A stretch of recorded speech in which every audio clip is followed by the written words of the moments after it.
Тэр залуучуудаа ер нь хорооны ажилч залуучууд гэдэг шүү дээ. Бараг одоо хорооны урлагаар гэдэг үг гэдэг.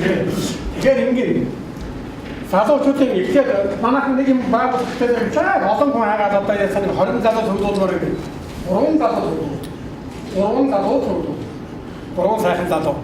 Тэгээд та хорооны залуучуудын одоо юу гэдэг юм одоо тийм ээ зөвлөж та залуучуудаа өөрснөө нөгөөдөр ч дараа нэг цуцтай 6 болно яах хэрэггүй.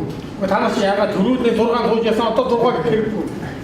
Сарын дараа 10 болно 20 болно ингэсээр залуучдыг танд татна. Тэгээд тэр 3 жаахан боломжийн нөгөө танкин манкмаяга тэнд басны шөдөөтэй үйл ажиллагаа явуулдаг одоо ямар юм байдیں۔ Энэ бүх юмд бид нар нээж өгч ингэж төөнөөр залуучдыг татах. Тэрнээс танд нэг өдөр 30 лагт төгөлж болно. Маргааш 3 чөлдөхгүй болох. Тэрний оронд эхлээд 3-ыг төгөлдүүлээд дараа нь 30 болно. Аргамт энэ нэрээс. Одоо би хэнтэй бол 2 дахь удаа таарч би хорон дорноос бас хичээл бишэлдэж отхон мэрийн дэстэй яаж яасан л та. Тэгээд ер нь Чингэлтэй бас одоо энэ хурлын ажилтнуудынх нь дандаа баяр хөрсөөр байгаа жоохон сэтгэл хөдлөлт өнгөрөөд энэ хурлын ажлыг зохион байгуулж байгаа Чингэлтэй төргийн иргэдийн төлөөлөгчдийн хурлын ажлын алба хурлын хамт олон бол бас энэ шинжлэлийн бодлого гэдэг юм уу юу гэдэг юм.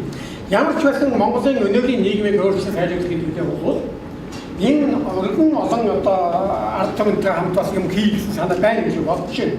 Бид өөрийнхөө дөрвөлдөр явдаг. Тэгээд ингээд нэрний танхимаа яваад ингээд бүгдийг ингээд тусгаалаа сургууль явуулж байгаа юм одоохондоо таалдаг зүгээр надад хойр одоо мундаг эцэг мөрхөн доктор профессор зөндөө байгаа хэ тэднийг ураад яриулсан байж магадгүй л дээ. Гэхдээ би таавахын бас энэ хэрэгтэй одоо төлөөлөгчдийн хурлын хамт олон ажлын албан бас баяр хүргье. Бид гурвынхаа өмнөөс одоо ингээд та баярлалаа.